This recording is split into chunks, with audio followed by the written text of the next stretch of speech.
Genesis, Genesis. Still in 19.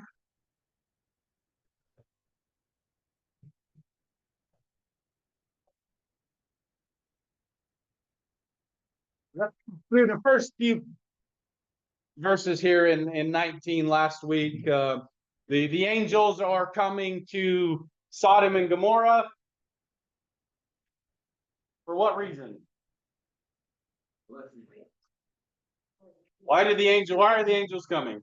The garden. Pulling Lot and his family. Okay, pulling Lot. So the first goal was what? Not judgment yet. See the Right. Right. Okay. So they're on a scouting mission here, right? So the angels are coming. They got to come check it out, right? God said the cry has reached my ears. I'm going to go check it out. So step one is to see is this place really as bad as we've heard, right? Because God is a just God. God's not going to do anything half-heartedly or without all the information. It's so interesting. Did God need to physically go there to know this? What can this tell us about God's nature here? He's merciful, absolutely. But couldn't he have done this from wherever he is? Why does he have to show up? Like this, show Lord, Shows up. We could see him. we're not very. Yeah, so we could see him and know that he's not just acting remotely. Okay. He's personable. He is a personal God. He is a God who arrives. He is a God who shows up. That is what this story is telling us all the way through. God could have just rendered judgment wherever he was, right? Brought the fire, right? But that's not who God is. God shows up. God is in the mix. God is interacting, and he's working through his people, even through hard times like this passage. And it makes a very big difference in how this story plays out. And so we talked a little bit about Lot, in how it parallels the story of Abraham. What kind of host was Lot as we kind of read that? He's good, right? He takes them in. He says, hey, you can't stay here. It's dangerous out here. Where does he invite them? To his home. Is that inviting danger to his home? No. Absolutely. It's inviting danger to his home, but he still makes the decision to do the right thing. Is this a good city or a bad city? Bad city. Is Lot aware of the city that he lives in? He sure is. Why is he there? Good house. Yeah, he's got some good stuff. He's got some good stuff going on there. And so depravity is escalating everywhere, right? The chaos is escalating. How much good is in this city? Not much. Very, very little. At the end of verse 5, it said, verse 4, before they had gone to bed, all the men from every part of the city saw them, both young and old. So remember that young and old kind of speaks to the level of this depravity, the level of how bad this has really gotten. When even the kids are participating in the evil, it really does speak to the situation here of this town. And that's what we see here. So and we see this ratcheting up in these men are coming to do and what they want to do. And then that's kind of where we're going to kick off here today. Someone read Genesis 19, 6 through 14.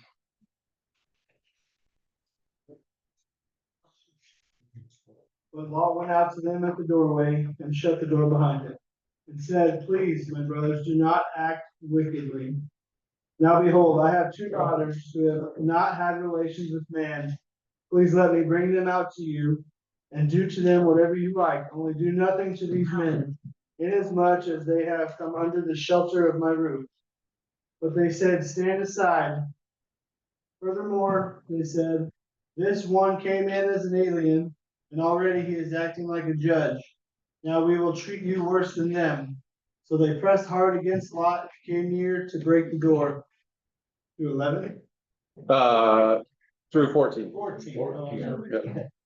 But the men reached out their hands and brought Lot into the house with them and shut the door. They struck the men who were at the doorway of the house with blindness, both small and great, so that they wearied themselves trying to find the doorway.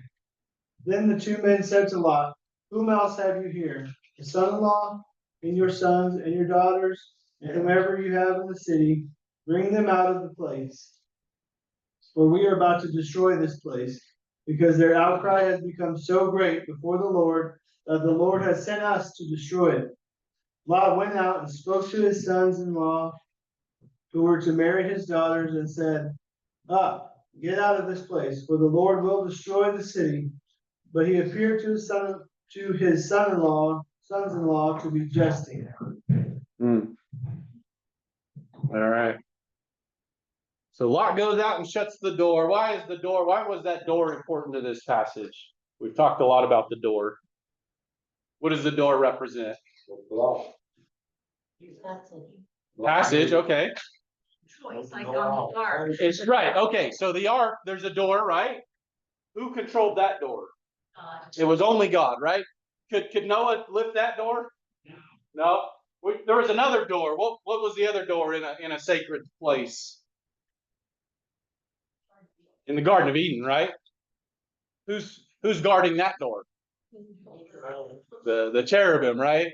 The people that's not a door we want to try to broach with in the wrong way. We would find out some very hard truths in that moment. Right. So this door, and now this door in this house becomes this protection, right? It's protection from the chaos that's outside of it.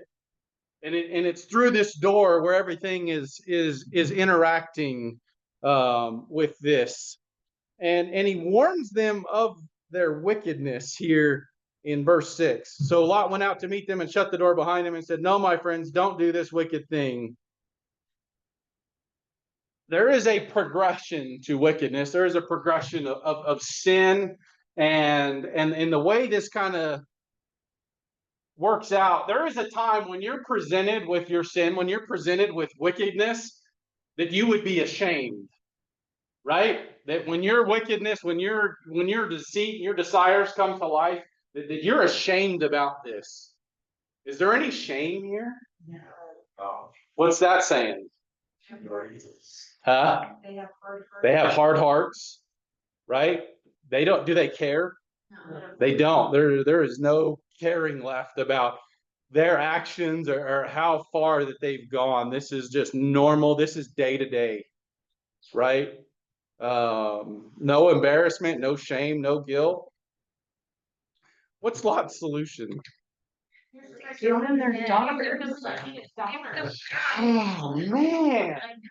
Like just when I start to think that Lot is getting it, just when oh man, he's hospitality, he's doing the right things, he's bringing these guys into his house, he's protecting them, and then what? Danger coming, run. Both daughters are betrothed to be married. We're going to other churches tomorrow. Hey, $5. both daughters have. Hey, help us. Yeah, I'll be right there. All right. I should have. Now, so both daughters betrothed to be married. Both daughters. Does he care for his daughters? As much as he cares for his. So is this gung-ho hospitality? So those are the questions that we have to ask. Is this gung-ho hospitality? Is this something else? Does Lot know does Lot know that who these are or what it is? But I still can't justify Lot's willingness, though. I mean, that's hard, right? Even over your kids. Yeah, it's your kids. Yeah. Those are your kids. And it just seems to be a pretty wanton disregard for life here, on Lot's part. Maybe I think you're onto something there, Matilda. I think that's very true, that the status to him is very important, right? He was sitting at the city gate. He's got some reputation. He's got some clout here in this city. And now he's got some clout with these visitors. Yeah, maybe that has a lot to do with it. Well, it seems like he's trying to protect the city. Like, these guys are serious, so Yeah, don't hurt them. yeah. Here, have the kids. Yeah. It is strange, but yeah, maybe that's the thought process. Maybe that's the rationale. Are the men interested in Lot's offer outside the door? No. This guy's a foreigner. Who is he? He's not one of us. He thinks he's the judge of us, right? We're going to treat you worse than them, right?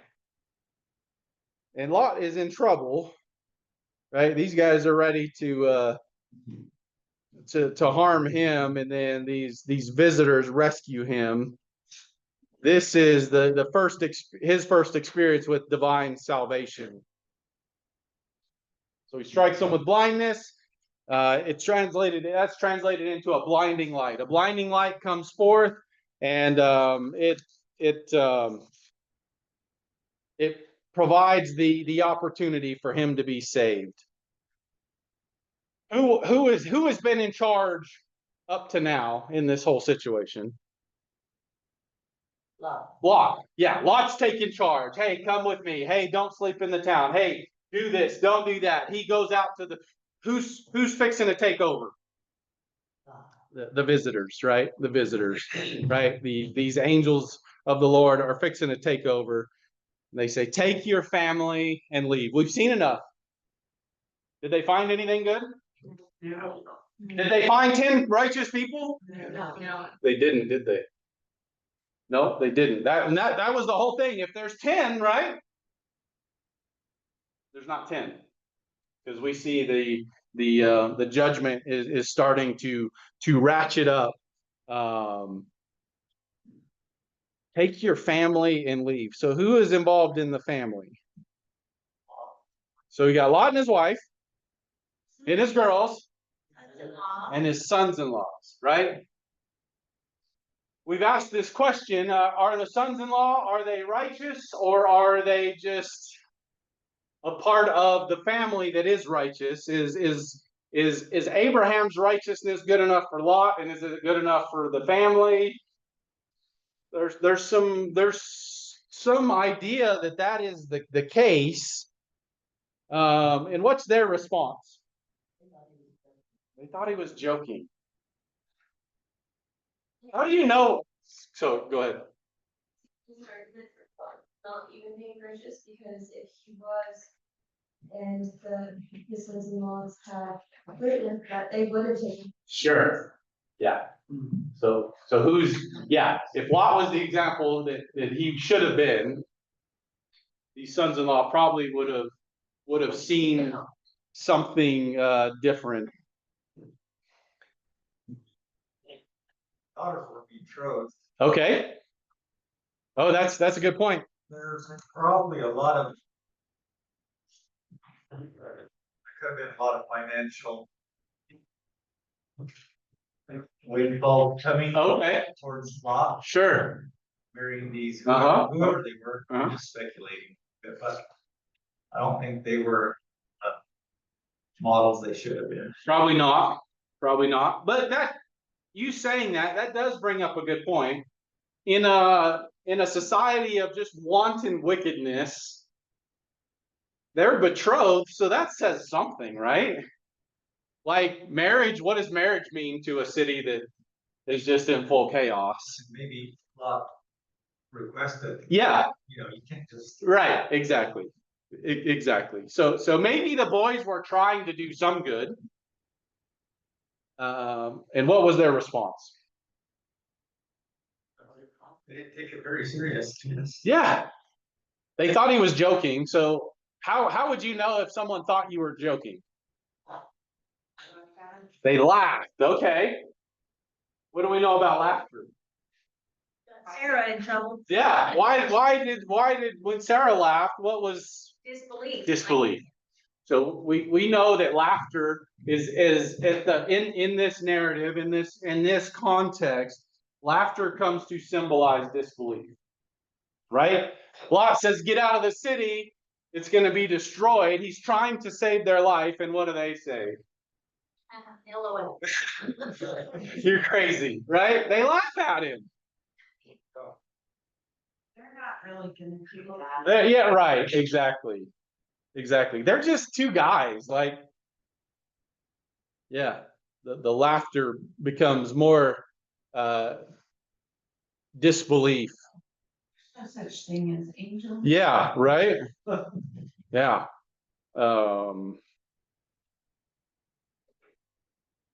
These men really aren't gonna destroy them. Right. So it seems like they're associated with the mob, but not really. They're in the house, they're not at the door, but they are in the city, right? They are a product of this city.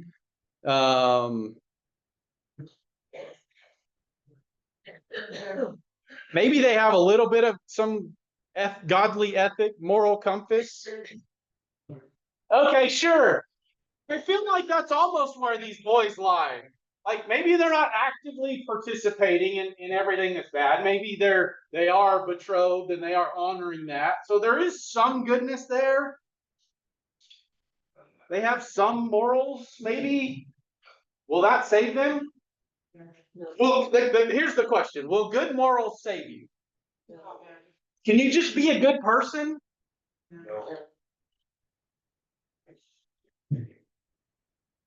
It's not enough, right? John 10, right? I am the door, right? I love that because here's the door that is there to save them. Jesus says, I am the door, right? I am what saves. I am the way, the truth, and the life. And no one comes to the Father except through me, right? So it's Jesus is the door. And I think that that's such a real tie between these doors of salvation, this divine salvation that we see at Eden, that we see in the ark, that we see in the house here in Sodom. And Jesus is the one that holds the chaos at bay and brings the peace through that. I was going to go there, but I'm for the sake of time. In 2 Peter, Peter talks about the righteousness of Lot, and it's a head scratcher to me a little bit. I'm like, man, this guy just doesn't seem. But in Peter's mind, it's Lot's righteousness that saves them. It's in 2 Peter 2, and Abraham was considered righteous because he was obedient, because he followed the rules. Does that mean Abraham gets everything right? He doesn't, right? We've talked so much about the times that he hasn't got it right. The next chapter, we're going to talk about another one. But he walks in belief. He's connected. He meets God, and God has created a covenant through him and with him. And but he walks in belief. To say that you believe and not walk in belief exposes the truth that is within you. It exposes, right? It's real easy to say, I believe, I walk, I trust, and then how we live that out each and every day reveals that truth within us. I love this passage in 1 John 2:3-6. Let me just read this for you. It says, we know that we have come to know him if we keep his commands. Whoever says, I know him, but does not do what he commands is a liar, and the truth is not in that person. But if anyone obeys his word, love for God is truly made complete in them. This is how we know we are in him. Whoever claims to live in him must live as Jesus did. Right? So it's more than just belief, right? We can believe all sorts of good stuff, but the belief should turn into action. And that's the journey Abraham's going through. But Lot, he just seems to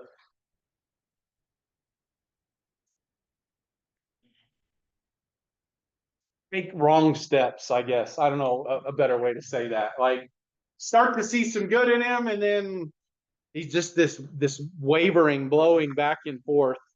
But now judgment is coming. Let's read about the judgment. Someone read 15 to... We're probably not going to get through it all, but let's go 15 to 29, and then we'll...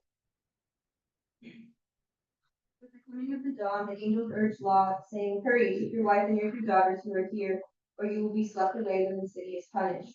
When he had heard it, the man grasped his hand and the hands of his wife, and of his 2 daughters, and led them safely out of the city, for the Lord was merciful to them. As soon as they had brought them out, one of them said, "Flee for your lives, don't look back, and don't stop anywhere in the plain. Flee to the mountains, or you will be swept away." But Lot said to them, "No, my lords, please, your servant has found favor in your eyes, and you have shown great kindness to me in sparing my life. But I can't flee to the mountains. This disaster will overtake me, and I'll die. Look, here's a town near enough to run to, and it is small. Let me flee to it. It is very small, isn't it? Then my life will be spared." He said to them, "Very well, I will grant you this request too. I will not overthrow the town you speak of, but flee there quickly, because I cannot do anything until you reach it. That is why the town was called Zoar." By the time Lot reached Zoar, the sun had risen over the land. Then the Lord rained down burning sulfur on Sodom and Gomorrah from the Lord out of the heavens. Thus he overthrew those cities and the entire plain, destroying all those living in the cities, and also the vegetation in the land. But Lot's wife looked back, and she became a pillar of salt. Early the next morning, Abraham got up and returned to the place where he had stood before the Lord. He looked down toward Sodom and Gomorrah, toward all the land of the plain, and he saw dense smoke rising from the land, like the smoke from a furnace. So when God destroyed the cities of the plain, he remembered Abraham, and he brought Lot out of catastrophe that overthrew the cities where Lot had lived. All right. So time has come. Judgment is here. Get out. Who can you bring with you? Right. Wife and daughters and their families, right? We are going to destroy it. We're destroying it because the outcry has reached me. Justice is no longer happening here. And when God hears that, he will intercede, he will interact. Verse 15, what's Lot doing? Hesitating. Why is he hesitating, Louis? I don't know if it's because of everything he had there, or his status, or his possessions, but he was not wanting to go. Yeah. Want to see everybody. Maybe. He still wants control. Okay. He's been in control, right? Yeah. Okay. No, that's good. That's good. I'm just thinking, if this is me, you don't have to tell me twice. He was trying to bargain still. Yeah. Right. I can't- Oh, okay. That's good. That's good. So verse 15, what's he doing in 16?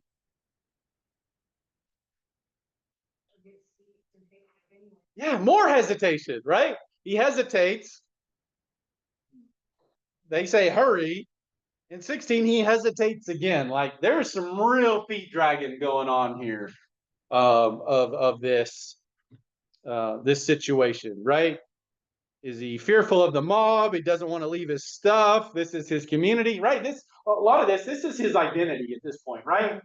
He's got some stature. He's got some clout. He's got some control here, right? It's like the evil, kind of situation, right? This is evil, but it's my evil. He knows the kind of city he lives in. Billy, this story is about Sodom, but Gomorrah also got this. Yes, they did. And the plains. Yes. And, Yes. and. And But right here, Zoar, for some reason, gets spared. Yeah, Was that Lot's sake? it's basically what it says, just for Lot's sake. Look, here is a small town, let me flee to it, is very small. He said to him, very well, I will grant this. I will not overthrow the town you speak of. So that town was on the list. Maybe Lot and his family made more than 10. I don't know. In that town, we don't know, but yeah. Yeah. Yeah, so Zor is we learned about Zor in 14. When Abraham was fighting all the kings, 14:2, these kings went to war against Bera, king of Sodom, all these, the king of Bela, that is Zor. So these are part of the evil king forces. So we've heard about Zor before, not anything good. And so, yeah, so I think they would have been, had it not been for this decision, they would have been destroyed. And so, like, Lot's hesitating and he's dragging his feet. I have to wonder, why don't the angels just leave him? Like, you want to stay here so bad, just stay. Do they give him that option? They don't. They grab him. No, you will leave. Like, you are going. And I think it really just speaks to God's mercy in this. This is the first time we see the term Hesed love. And we talked a lot about Hesed in our Ruth study. That's that covenant of love. That's that love that doesn't quit. That's the love that says, I will do what I'm going to do. And God made this covenant with Abraham, and Lot seems to be lumped in and grouped in with this. And he's like, you're trying to commit suicide here, but I'm not even going to let you do that, right? You're going to go down with the ship, but that's not an option. Yeah. That's it. That's it. They're going to get him out, One way or the other. dragging his feet the whole time, because the Lord is merciful. We can wonder why, but Like, even Lot's wife didn't let go. yeah, right. Yeah. That's gonna come back to bite her. Is Lot's wife from Sodom and Gomorrah? Or is she from before when he was I traveling? don't know that we know the answer to that question. That's a great question. I don't know that we heard that Lot was married before now. So yeah, good point, Logan. Maybe this is her hometown. Good. So what were the orders to the family? Get out and don't look back. Okay, flee. That was first. Don't look back. Couple more. Get to the mountain. Okay, that was the fourth. And then the third one was, don't stop. Right. So the 4 commands: get out, don't look back, don't stop, go to the mountains. What's the significance of the mountains? The high place, safety, refuge, right? A place to come back into God's presence. Does Lot go to the high place? No, stays in the plains. Stays in the plains. Like, man, is this the first time Lot's made a decision on where to go? It's not. It's the second time, right? What did he choose the first time? Sodom. God says, okay, I'm going to bring you to the safe place. I'm going to bring you up to the mountain. And what does Lot say? I don't want to be in a cave. The evil might cling to me. I don't want to bring the evil to God's space. Lots of. He does, but he still gives him the decision. It's still Lot's decision, right? And you're right. We're wrestling with those things. And Lot's decisions continue to get him in trouble. Go to a high place, go to the refuge, go to the place that I have chosen for you. No, you know what? I'm gonna go stay in the plain, and I'm not gonna go to the mountain, I'm gonna go to a city. Right? And here we see those, who else, who was the first one to refuse God's protection and go to a city? Cain. It was Cain. I don't need your protection. I'm gonna build a city. I'm gonna go to a city. I'm gonna look to my own protection. And yeah, I'm gonna go to a city that was so bad that it was about to be destroyed itself.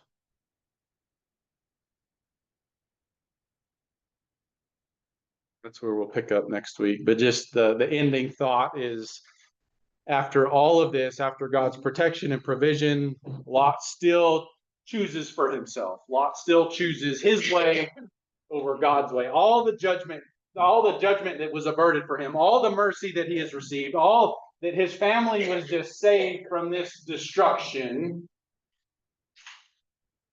it should have caused him to be like, wow, like I need to trust God more, right? But was that his response? No, he just doesn't quite seem to get it. We'll talk about the significance of the salt next week and all that that good stuff, and then we'll finish up this passage here. But it's that it goes all back to that choosing. What are we choosing? How are we choosing? Who's guiding our choices? And are we choosing the path that God has for us, or are we choosing our own idea of what is right? Let's pray, and we'll break for today. Lord, I thank you for this word. I thank you that you continue to pursue, you continue to bring your mercy, even in the midst of judgment, even in the midst of bringing justice to the land. Your mercy is still incredible. Your Hesed love still pursues. It still brings back. It still makes whole.